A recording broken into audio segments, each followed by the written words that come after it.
Hello aspirants. आज एक बार फिर हम लोग एक अच्छे से टॉपिक पर डिस्कशन करने के लिए आए हैं। आजकल आप लोगों ने सुना होगा कि मशीन लर्निंग और डेटा साइंसेस के बारे में बहुत बात की जाती है।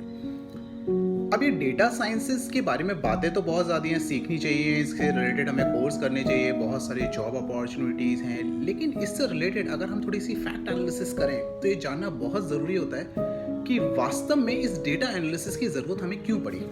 ऐसी कौन सी वजह है जिसकी वजह से हमें यहाँ पर ये डेटा एनालिसिस और मशीन लर्निंग से रिलेटेड जॉब अपॉर्चुनिटीज इंक्रीज हुई है। अगर इस डायरेक्ट कनेक्शन को समझने की हम कोशिश करेंगे तब हमें समझ में आएगा इसकी वैल्यू और इससे रिलेटेड अपॉर्चुनिटीज, और तब हम ये समझ पाएंगे कि जब डेटा साइंसेस और मशीन लर्निंग की बात करते हैं तो कोई ये स्पेसिफिक प्रोग्राम का हिस्सा नहीं है, बल्कि ये स्पेसिफिक इंटरेस्ट का हिस्सा है जिससे एक सर्टेन काइंड ऑफ एक एरिया है, एक स्पेसिफिक एप्लीकेशन है जहां पर हमें बेनिफिट्स मिल सकते हैं। तो समझने की कोशिश करते हैं। अगर हम कुछ समय पहले की बात करें, कुछ सालों पहले की बात करें, तो हमारा ओवरऑल जो सिस्टम है, सारा का सारा सिस्टम बिजनेस वैल्यू से रिलेटेड था। ये बिजनेस वैल्यू से रिलेटेड जितना भी सिस्टम था वो सारा का सारा फिजिकल मोड ऑफ अपीयरेंस से था।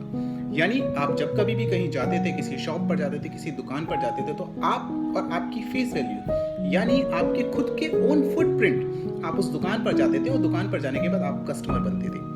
ये एक बिजनेस वैल्यू थी। इसी तरीके से स्कूल्स में, एजुकेशन सिस्टम के अंदर, इंडस्ट्रियल सेक्टर के अंदर, कमर्शियल सेक्टर के अंदर न्यूज़पेपर, लोगों तक पहुंचने का जो जरिया था वो न्यूज़पेपर था, टीवी के माध्यम से। यानी कि लोग एक दूसरे तक पहुंचने के लिए अपने खुद के फुटप्रिंट्स का यूज करते थे। ये अपने आप में बहुत स्पेसिफिक था। लेकिन जैसे जैसे समय बदला और देखा कि लोगों ने अपने आप को इंटरनेट पे रखना शुरू किया, लोगों ने अपने आप को डिजिटाइज करना शुरू किया, और इस डिजिटल वर्ल्ड के अंदर हमारे और आपके जो एक्चुअल फुटप्रिंट थे, जो हम लोग जाके लोगों से मिला करते थे या शॉप्स पे जाते थे और शॉप पे जाके एक फेस वैल्यू बनती थी कि ये 10 कस्टमर मेरे पास आते हैं, ये लोग हैं जो मेरा सामान खरीदते हैं। इस एरिया में एक सब्जी वाला है, वो एक पर्टिकुलर एरिया में जाके कहता है यहाँ पे मेरी सब्जी बिकने के चांसेस बहुत ज़्यादा हैं। तो जो स्पेसिफिक जगह थी जहाँ पर लोग फिजिकली अपने फुटप्रिंट छोड़ते थे, अब हमारे उन फुटप्रिंट्स की जो कॉपी बनी वो डिजिटल बन गई। यानी हर एक पर्सन अपने आप में एक डिजिटल आइडेंटिटी है। यदि मुझे कोई देखे तो मैं फेसबुक यानी एक डिजिटल आइडेंटिटी हूँ, यदि कोई मुझे देखता है तो जीमेल अकाउंट में एक डिजिटल आइडेंटिटी हूँ। इसी तरीके से जो भी पर्सन यहाँ पर एग्जिस्ट करता है वो कहीं ना कहीं अपनी कोई ना कोई डिजिटल आईडी इंस्टाग्राम के थ्रू या किसी भी institute, university, college, official system या किसी जॉब प्लेस पर आप काम कर रहे हैं, कहीं पर भी आप काम कर रहे हैं, वहाँ पर आप अपने एक डिजिटल फुटप्रिंट छोड़ते जा रहे हैं। और ये डिजिटल फुटप्रिंट ही अपने आप में आपका एक डेटा सेट क्रिएट कर रहे हैं। यानी कि यदि अगर आपको अब ढूंढना है, आपको ढूंढने के लिए आपके घर तक पहुंचने के लिए फिजिकल फुटप्रिंट की जरूरत नहीं है, उसके लिए जरूरी है आपको डिजिटल वर्ल्ड में ढूंढने की। ध्यान से समझिएगा, पूरा का पूरा मॉडल बिजनेस बन चुका है। यानी कि अब आप तक चीजों को पहुंचाने के लिए आपकी डिजिटल आइडेंटिटी ढूंढनी पड़ेगी, और जब आपकी डिजिटल आइडेंटिटी ढूंढनी पड़ेगी तो इसका मतलब है कि कहीं ना कहीं आप एक डेटा बन गए हैं। So ultimate role is related directly with the business. तो बिजनेस के लिए कौन चाहिए? कस्टमर। और कस्टमर जो एक्चुअल में पहले फिजिकल फुटप्रिंट था वो अब डिजिटल फुटप्रिंट हो गया है। यानी कि जब कभी भी आप किसी वेबसाइट पर जाके कुछ ढूंढने की कोशिश करते हैं, चाहे वो अमेजन हो चाहे कुछ और हो, वहां पर जाने के बाद आप अपना एक डिजिटल फुटप्रिंट छोड़ते हैं। ये डिजिटल फुटप्रिंट ही डेटा है, और ये डेटा ही एक्चुअल में नेक्स्ट बिजनेस के लिए, नेक्स्ट सेल के लिए एक रिक्वायर्ड एंटिटी है।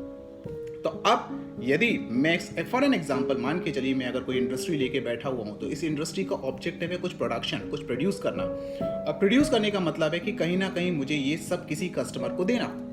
जब मैं इसको किसी कस्टमर को देना चाहता हूं तो देने के लिए मुझे कस्टमर तक पहुंचना पड़ेगा, यानी कि मुझे अपना कस्टमर ढूंढना पड़ेगा। उस कस्टमर को ढूंढने के मेरे पास क्या तरीके हैं? तो मैं डोर टू डोर जाकर उस कस्टमर को ढूंढूं, या इस डिजिटल वर्ल्ड में, इस डिजिटल आईडी के बीच में मैं अपने प्रोडक्ट को लॉन्च कर दूं और कस्टमर तक पहुंचने की कोशिश करूं।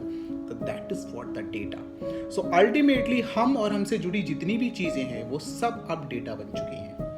तो पिछले कुछ सालों से डेटा साइंसेस का जो जितना भी आप इंक्रीमेंटल व्यू देखते हैं, जो डेटा साइंसेस बढ़ती हुई नजर आती है, उसका रीजन ही अपने आप में ये है कि लोगों की चीजें, उनके इस्तेमाल करने की चीजें, चाहे वो किसी भी तरीके की एंटिटी हो, उनके इस्तेमाल की चीज हो या वो खुद अपने आप में हो, वो सब अपने आप में इस डिजिटल वर्ल्ड में एक डेटा एंटिटी बन गए हैं। इस डेटा एंटिटी पर जब आप पहुंचे, जब आप इंटरनेट पे पहुंचे, इंटरनेट में पहुंचने के बाद आपने अपने आप को एक फुटप्रिंट छोड़ा, तो जो बिजनेस मॉडल थे उन्होंने आप तक पहुंचने का जरिया ढूंढा और आपको ढूंढना शुरू किया। अब इसी से यहाँ से जॉब अपॉर्चुनिटीज स्टार्ट हुई। लोगों ने कहा एक सर्टेन एरियाज में बहुत सारे लोग रहते हैं, अब उन लोगों को ढूंढने का तरीका क्या है? The world is here, digital world में वो लोग हैं, आइडेंटिफाई, फाइंड आउट। जैसे वो लोग जो टी शर्ट्स पहनते हैं, तो जनरली टी शर्ट्स पहनने वाले लोगों को ढूंढा गया, यानी कि जो स्पोर्ट्स पीपल है, जो खेलते हैं, वो इस टी शर्ट्स पहनते हैं। ढूंढा गया और ढूंढने पे पता गया कि कितने लोग एक सर्टेन स्टेडियम में जाके क्रिकेट खेलते हैं, कितने लोग जाके फुटबॉल खेलते हैं, कितने लोग कुछ और खेलते हैं। तो किसी भी शहर के, किसी भी इलाके के, किसी भी देश के और बाहर के लोगों को उनको ढूंढा गया जो फुटबॉल खेलते हैं। तो टी शर्ट बनाने वाली कंपनी ने उन लोगों को देखा जो गेम्स खेल रहे हैं, उन गेम्स के डेटा को निकाला और अब जरूरत पड़ी कि जो उसका प्रोडक्शन है, उस प्रोडक्शन को वहां तक पहुंचाने की। इसी तरीके से जो लोग गॉगल्स पहनते हैं, वो लोग जो बाइक चलाते हैं, ग्लव्स पहनते हैं, वो लोग जो हेलमेट का इस्तेमाल करते हैं, इसी तरीके से आप जितनी भी चीज़ें अपने पास पाते हैं और जितनी भी बढ़िया प्रोडक्टिव इंडस्ट्रीज़ हैं, अच्छा काम कर रही हैं, उन सब को उन लोगों की ज़रूरत है जो उसको इस्तेमाल करते थे। यानी कि किसी शहर में कितने लोग ऐसे हैं जो एक certain type of cold drink पीते हैं, तो एक कोल्ड ड्रिंक कंपनी को ज़रूरत पड़ी। कितने लोग जूस पीने वाले हैं, कितने लोग मिल्क लेने वाले हैं, कितने लोग ऐसे हैं जो कुछ और लेते हैं। तो इन सब के बीच में ज़रूरत पड़ी उन कंपनीज को, उन लोगों को ढूंढने की। तो जैसे जैसे इन कंपनीज के अंदर ये काम करता गया, तो देखा गया कि सर्विसेज दी गई, उन सर्विसेज के अंदर निकाला गया कि हाँ, आप अपने प्रोडक्ट को लेके कहाँ जाएं। तो अब एक सब्जी वाले को पूरे शहर में घूमने की ज़रूरत नहीं। फॉर एन एग्जाम्पल, एक सब्जी वाले को पूरे शहर में घूमने की ज़रूरत नहीं है जगह से जगह कि मेरे इस शिमला मिर्च को कौन लेने वाला है या मेरे इस मशरूम को कौन लेने वाला है। तो उसको पता है कि अब डिजिटल वर्ल्ड है, उठा दो उसको, डाल दो किसी ऐसे ऐप के ऊपर जहाँ पर मशरूम लेने वाले लोग अपने आप ही उसके साथ कनेक्ट हो जाते हैं। तो ये है डेटा साइंसेस। तो डेटा साइंसेस में क्या किया गया, हर व्यक्ति, हर चीज़, हर कोई अब एक डेटा की फॉर्म में, क्योंकि डिजिटल वर्ल्ड क्रिएट हो चुका है, डिजिटाइजेशन क्रिएट हो चुका है। तो ज़रूरत है अब उन लोगों की जो लोग ढूंढ के एक सर्टेन काइंड ऑफ एनालिसिस कर पाएँ और जो रिक्वायर्ड कंपनीज हैं जहाँ पे ज़रूरत है, जिनको अपना प्रोडक्शन करना है, उनको सही चीज़ प्रोवाइड कर पाएँ। यही काम किया बहुत सारी उन कंपनीज और इसी की वजह से आपके बहुत सारे जो एप्लीकेशंस हैं, जैसे फेसबुक की बात कर लीजिए, जिस तरीके से आप इंस्टाग्राम की बात कर लीजिए, इन लोगों के अर्निंग सोर्सेज वही हैं। क्योंकि जब आप वहाँ एक्सेस करते हैं तो यानी आप अपना एक डिजिटल फुटप्रिंट क्रिएट करते हैं और अपनी आईडी क्रिएट करते हैं। वो आईडी को यूज़ करते हैं वो एज अ डेटा, और डेटा साइंटिस्ट जो होते हैं उसको यूजेबल डेटा बना के, जिसके काम का वो डेटा है। जैसे सपोज कीजिए कोल्ड ड्रिंक बनाने वाली कंपनी के लिए वो सारे लोग बेकार हैं जिनका इंटरेस्ट हेलमेट में, फॉर एन एग्जाम्पल, तो वो कुछ और करते हैं। तो ये सारी एनालिसिस जब वो लोग कर लेते हैं तो डेटा एनालिस्ट क्या करते हैं, उसकी एनालिसिस करते हैं, रिक्वायर्ड डेटा को सर्टेन काइंड ऑफ सेगमेंट्स में जहाँ जहाँ उनको ज़रूरत पड़ती है वहाँ पहुँचाते हैं। इसके लिए टूल्स एंड टेक्निक्स हैं, इसके लिए डिफरेंट टाइप ऑफ लैंग्वेजेस हैं, प्रोग्रामिंग है। ये काम डेटा एनालिस्ट का हो गया। इसके बाद ज़रूरत पड़ती है नेक्स्ट मशीन लर्निंग टूल की। अब ये जब डेटा है इसको एनालिस्ट एनालाइज करते हैं, व्यू करते हैं और प्रोवाइड करते हैं सर्टेन एल्गोरिथम्स की मदद से। लेकिन इनका इम्प्लीमेंटेशन पार्ट क्या है, खुद से इस डेटा को इस्तेमाल करना और जिसको ज़रूरत है वहाँ तक पहुँचा देने का ये जो ऑटोमेशन है, ये मशीन लर्निंग है। ह्यूमन इंटरवेंशन, डेटा एनालिसिस कर लिया, डेटा उठा दिया, डेटा कलेक्ट कर लिया, लेकिन इतना सारा डेटा जब आपके पास में होगा तब इस डेटा को एक जगह से दूसरी जगह तक पहुँचाना और एक जगह से दूसरी जगह तक सही व्यक्ति तक उसका इस्तेमाल होना, इसके लिए ज़रूरत है मशीन लर्निंग की। तो नेक्स्ट जो ट्रेंड आया वो ट्रेंड आया मशीन लर्निंग एल्गोरिथम्स का, जिन्होंने इस डेटा को इस्तेमाल किया, इस्तेमाल करने के बाद सिस्टम को ऑटोमेशन की तरफ, स्मार्टनेस की तरफ पहुंचाया और स्मार्टनेस की तरफ पहुंचाने के बाद इसको बनाया। इस प्रोसेस के बीच में ज़रूरत थी कि जो हमने डेटा साइंसेज यूज़ की है, जो मशीन लर्निंग के एल्गोरिथम यूज़ करी है, उनको डिप्लॉय कर पाएँ, उनको इस्तेमाल कर पाएँ। उनको इस्तेमाल करने के लिए फिर मशीनें तैयार की गई, GPUs तैयार किए गए, इस टाइप के GPUs ये आप देख रहे हैं यहाँ पर। तो ये GPUs तैयार किए गए जिन GPUs के अंदर उन एल्गोरिथम्स को रन किया जा सके, क्योंकि नॉर्मल प्रोसेसर उन एल्गोरिथम्स को, हाई डेटा एनालिसिस को, उनके विजुअलाइजेशन को नहीं कर सकता था। तो इस सब पूरे प्रोसेस के बीच में अब आपको स्टोरी समझ में आती होगी कि जब हम फिजिकल सिस्टम में से 8 से 10 साल पहले हम लोग नॉर्मली अपने आप को पहुंचाते थे, फिजिकली लोगों तक पहुंचाते थे, हमारे फिजिकल सिग्नेचर्स कहीं काम करते थे, हम खुद अपने आप में एक फिजिकल प्रिंट होते थे, वहाँ उसकी जगह अब हम सारे के सारे एक डिजिटल आइडेंटिटीज़ हैं। और इन डिजिटल आइडेंटिटीज़ को ढूंढना, सही जगह तक पहुँचाना और सही लोग इसको इस्तेमाल कर पाएँ, ये पूरा का पूरा डेटा साइंस है। तो जितनी भी इंडस्ट्रीज़ हैं, बड़ी इंडस्ट्रीज़ हैं जो लार्ज नंबर ऑफ पीपल्स को टारगेट करना चाहती हैं, उनको ज़रूरत होती है कि एक सर्टेन लोकेशन पे, जोग्राफिक लोकेशंस पे, एक एरिया में, एक घर में लोगों की सोच किस तरीके की है। फॉर एन एग्जांपल आप ये भी एग्जांपल ले सकते हैं कि अगर एक रेस्टोरेंट है तो उस रेस्टोरेंट में लोग ये आइडिया लगा सकते हैं कि कितने लोग वहाँ पर संडे को स्पेशली खाना खाने जाते हैं।